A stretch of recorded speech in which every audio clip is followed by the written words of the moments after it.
샬롬. 2022년 7월 12일 화요일 아침입니다. 오늘도 말씀과 동행하며 예수 그리스도의 제자로 맛있게 멋있게 향기롭게 살아가는 푸른나무교회 성도님들이 되시기를 바랍니다. 먼저 사도신경으로 우리의 신앙을 고백하신 후에 말씀 나누도록 하겠습니다. 전능하사 천지를 만드신 하나님 아버지를 내가 믿사오며 그 외아들 우리 주 예수 그리스도를 믿사오니 이는 성령으로 잉태하사 동정녀 마리아에게 나시고 본디오 빌라도에게 고난을 받으사 십자가에 못 박혀 죽으시고 장사한 지 사흘 만에 죽은 자 가운데서 다시 살아나시며 하늘에 오르사 전능하신 하나님 우편에 앉아 계시다가 저리로서 산 자와 죽은 자를 심판하러 오시리라. 성령을 믿사오며 거룩한 공회와 성도가 서로 교통하는 것과 죄를 사하여 주시는 것과 몸이 다시 사는 것과 영원히 사는 것을 믿사옵나이다. 아멘. 오늘 함께 나눌 말씀은 디모데후서 4장입니다. 디모데후서는 바울의 유언과도 같은 편지라는 거 이미 다들 잘 아시죠?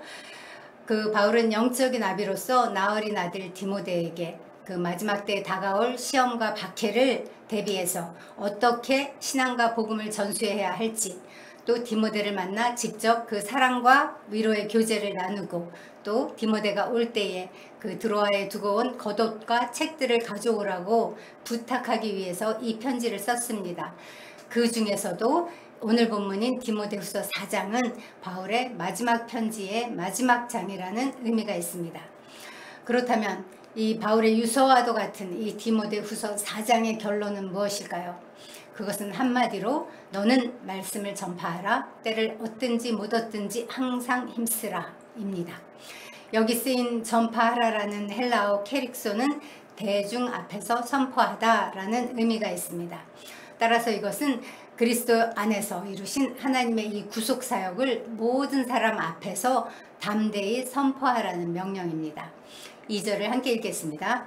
너는 말씀을 전파하라. 때를 얻든지 못 얻든지 항상 힘쓰라. 범사에 오래 참음과 가르침으로 경책하며 경계하며 권하라.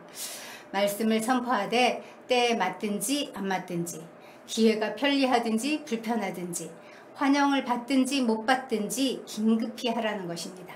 오래 참음과 교리로 책망하고 꾸짖고 권면하라는 말입니다. 그렇습니다. 교회가 타락하고 하락할 때 필수 처방은 말씀 선포입니다. 하나님의 말씀은 단지 기록된 문자가 아닙니다. 모든 성경은 하나님의 감동으로 된 것이라는 것 다들 아시죠? 하나님의 감동에 해당하는 헬라어에는 하나님의 호흡, 하나님의 숨결이라는 의미가 있습니다. 흙으로 지어진 사람이 그 하나님의 생기로 생명이 된 것 같이 성경 말씀도 하나님의 호흡으로 되었음을 시사해주는 표현입니다. 그래서 성경책 안에 기록된 모든 말씀 안에는 하나님의 숨결이 담겨 있습니다. 그러므로 우리가 말씀을 읽고 묵상하고 선포하고 전하고 나눌 때 우리는 하나님을 호흡하는 것입니다. 하나님을 들이마시고 내쉬는 것입니다. 먹고 마시는 일에는 다 때가 있지만 호흡에는 때가 없습니다. 호흡은 때를 얻든지 못 얻든지 끊임없이 계속해야 합니다. 마찬가지로 복음 전파는 때를 얻든지 못 얻든지 끊임없이 계속 되어져야 합니다. 그렇게 우리가 때를 얻든지 못 얻든지 말씀을 선포하고 전할 때 누군가는 죄를 뼈저리게 각성하고 회개하고 돌이킬 것이고, 누군가는 호되게 책망을 받을 것이고, 또 누군가는 용기를 얻고 위로를 받을 것입니다. 좋으신 하나님을 찬양합니다. 오늘 말씀을 준비하며 제가 먼저 그랬습니다. 제가 먼저 죄를 깨닫고 주께 책망받고 또 용기를 얻고 위로를 받았습니다. 지난주에 들으신 분들은 이미 아시겠지만 제가 겨우 일주일에 한 번 이 말동안 준비하면서 그런데 꽤 많은 시간이 할애된다고 말씀드렸죠. 그렇게 나름 열심히 성실히 준비하면서 그 말동아를 하는데, 일주일에 겨우 한 번 하지만 그렇게 많은 시간을 투자해서 하는데 점점 참여하는 성도들이 줄어드는 거예요. 당일에는 겨우 1-20명, 그리고 일주일쯤 지나야 뭐 30-40명, 많아야 뭐 40-50명 이렇게 이걸 보시더라고요. 그래서 제가 이제 점점 낙심하고 좀 실망하고 있었어요. 그런데 오늘 아침 이 말씀이 저를 깨우쳐 주셨습니다. 너는 호흡할 때 때를 가리면서 호흡하니? 너는 환경을 보면서 사람을 보면서 호흡하니? 이렇게 저에게 물으시는 것 같았습니다. 너는 그냥 말씀을 선포해. 때를 얻든지 못 얻든지 그냥 그 일에 힘써. 이렇게 말씀하시는 것 같았습니다. 제가 무슨 짓을 또 하고 있었는지요. 제가 하나님께 맡기지 않고 염려로 반응하고 사람의 일로 반응하고 이렇게 스스로 무거운 짐을 질 뻔했습니다. 착각했던 것이죠. 나의 열심으로 숙제처럼 이 일을 했던 것을 회개합니다. 감히 주인 자리에 앉아서 주제 넘는 짓을 했는데 이제 회개하고 돌이켰으니 다시는 그렇게 하지 않겠습니다. 진리에 속한 자로 듣게 하시고 잘하게 하시는 분은 하나님이시라고 성경에 틀림없이 말씀하셨는데 제가 사람의 일로 반응한 것을 회개합니다. 하루하루를 이전보다 더 기쁘고 더 감사하게 그렇게 살겠습니다.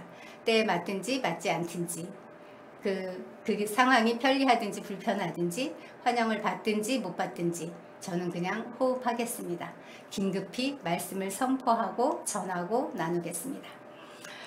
바울은 특별하게도 이 명령을 하나님 앞과 살아있는 자와 죽은 자를 심판하실 그리스도 예수 앞에서 그가 나타나실 것과 그의 나라를 걸고 명령한다고 말합니다.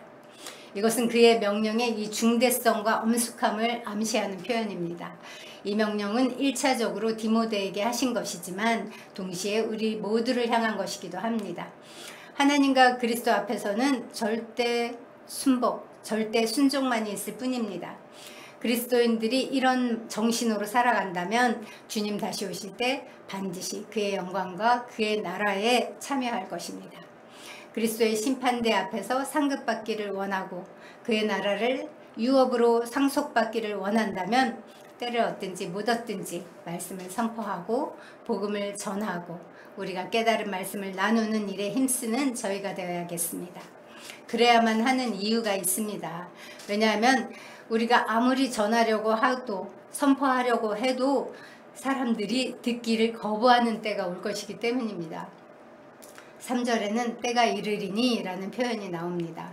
사람들이 건전한 가르침을 듣기를 싫어할 때가 올 것이라는 뜻입니다. 그때의 사람들은 자기네 귀를 만족시켜줄 그런 마음에 맞는 교사들을 끌어들이고 진리에는 귀를 막고 꾸며낸 이야기에 마음을 팔 것이라고 성경은 분명히 기록하고 있습니다. 그때가 언제일까요? 네, 우리가 흔히 말세라고 하는 마지막 때를 말합니다. 그렇다면 또 그 말세는 언제일까요? 말세는 역사의 모든 시대마다 존재했습니다. 말세는 그리스도의 초림부터 재림까지를 총칭하는 개념이기 때문입니다. 따라서 디모데 때도 말세였고 지금 이 시대도 말세입니다. 진리를 거부하는 사람들은 그때에도 있었고 지금도 있습니다.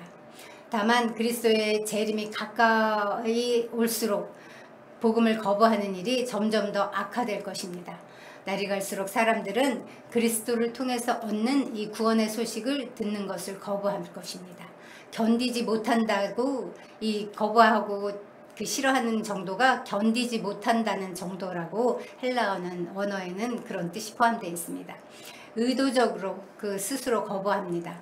마지막 때 사람들은 자신들의 본성을 충족시켜주는 그 솔깃한 이야기, 색다른 이야기, 감각적인 이야기, 그런 이야기에 더욱 관심을 기울이게 될 것입니다. 지금도 사실 그런 시대 아닙니까? 5절입니다.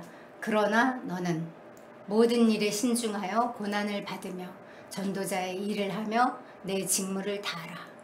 그러나 너는 이 말씀에 이 구절에 소망이 있습니다. 그럴지라도 너는 이 말씀이야말로 교회를 하락시키는 그 세균에 대한 예방접종이라고 할 수 있습니다. 세상이 아무리 파멸을 향해 치닫는다고 해도 그러나 너 디모데야 너는 언제나 정신을 차리고 고난을 견뎌내며 복음 전하는 일에 힘을 다하여 너의 사명을 완수하려무나 라는 말입니다. 세상이 아무리 복음을 거부하고 거짓 신화를 쫓는다 할지라도 그러나 너 디모데야 너는 세상과 정반대의 길을 걸어야 한단다. 세상의 그 흐름과 분위기에 휩싸여서 떠내려가지 말고 주눅들지 말고 이겨내려무나 복음을 받아들이고 따르는 길에는 반드시 고난이 뒤따른단다. 세상 그러니 세상 살면서 고난을 당할 때 이상히 여기지 말려무나 예수께서 친히 모범을 보이신 것처럼 너도 그 고난에 동참하며 잘 견디길 바란다. 그리스도인의 인생은 그 고난을 피하거나 안 당하는 것이 아니라 그리스도 안에서 고난을 견디며 이겨내는 것이란다. 이것이 내게 맡겨진 직무란다. 그리스도께서 오실 때까지 최선을 다해서 주께서 맡기신 설교와 교육을 포함한 그 봉사의 직무를 다하기 바란다 라고 지금 바울이 자기의 영적 아들 디모데에게 유언을 하고 있는 것입니다. 이 아침 우리도 이 말씀 앞에 결단하는 아침이 되었으면 좋겠습니다. 네, 주님, 예수 그리스도의 피값으로 사신 받은 우리 한 사람 한 사람이 세상을 이기는 백신이 되어 살겠습니다. 이렇게 결단하는 아침이면 참 좋겠습니다. 바울은 이 서신서를 쓸 때 자신의 생명이 끝날 것이 멀지 않았고 순교의 시간이 가까이 왔음을 예견하고 있었습니다. 마지막 순간에 서면 사람은 진지해지고 정직한 말을 하게 됩니다. 그는 7절에서 이렇게 고백합니다. 나는 선한 싸움을 싸우고 나의 달려갈 길을 마치고 믿음을 지켰으니. 너무 멋진 고백 아닙니까? 선한 싸움을 싸우는 것도 쉽지 않고 달려갈 길을 포기하지 않고 완주하는 것도 쉽지 않지만 끝까지 믿음을 지키는 일이 가장 어려운 일입니다. 왜냐하면 믿음을 지키는 것은 내 뜻대로 살지 않고 주님의 뜻대로 주님의 뜻을 따라 순종하는 삶이기 때문입니다. 우리도 죽음 앞에 서서 이렇게 담대하게 후회 없는 고백을 하는 그런 삶을 살기를 소망합니다. 그리하여 바울이 그랬던 것처럼 우리도 의의 면류관을 받을 그날을 소망하며 그렇게 살아가기 원합니다. 주님의 오신 것을, 주님이 이 땅에 오신 것을 믿는 자들이라면 주께서 다시 오실 것도 또한 믿습니다. 그래서 그날을 고대하며 준비하며 살아갑니다. 그것이 믿는 이들의 인생의 목표가 되고 인생의 방향을 제시하고 인생의 가치를 결정합니다. 우리는 이 땅에 살지만 이 땅에 속하지 않은 자들이기 때문입니다. 지하 감옥에 갇힌 바울은 그 자기 곁에 누가만 있고 다른 사람들은 다 자기를 버렸다고 말합니다. 이런 가운데서 바울은 너는 어서 속히 내게로 오라 라고 디모데를 부릅니다. 로마 감옥에서 맞을 추운 겨울을 대비하기 위해서 겉옷을 가져오라고 당부하고 또 책은 특별히 가죽종이에 쓴 것을 가져오라고 부탁합니다. 이 가죽종이에 쓴 책은 학자들은 일반적으로 구약 성경이라고 추측합니다. 이로써 우리는 춥고 배고픈 옥중에서도 바울이 얼마나 성경을 읽고 묵상하는 일을 쉬지 않고 게을리하지 않는지를 발견합니다. 그렇다면 오늘날 우리는 갇히지 않아서 자유하고 평안할 때 얼마나 더 성경 말씀을 읽고 묵상하고 배우고 전하고 나누는 일에 힘써야겠습니까? 이 아침 이 바울의 이 마지막 편지를 통해서 도전을 받습니다. 21절에서 다시 한번 바울은 너는 겨울 전에 어서 오라 라고 재촉합니다. 겨울 전에 오라고 재촉하는 이유는 겨울철에는 지중해 전역이 파도가 높아서 항해하기가 어려웠기 때문이기도 하지만 그것보다는 자신의 죽음이 얼마 남지 않았음을 알고 있었기 때문입니다. 많은 사람들이 변절하여 바울을 떠나고 이단이 팽배하고 미혹하는 일들이 많은 이런 상황에서 바울이 죽고 나면 누가 이 진리를 위해 싸울 것인가? 내가 떠나고 나면 이방인들에게 전한 이 복음은 누가 계승하고 전할 것인가? 이것이 바로 갇혀 있는 바울의 마음을 애타게 했던 그런 문제입니다.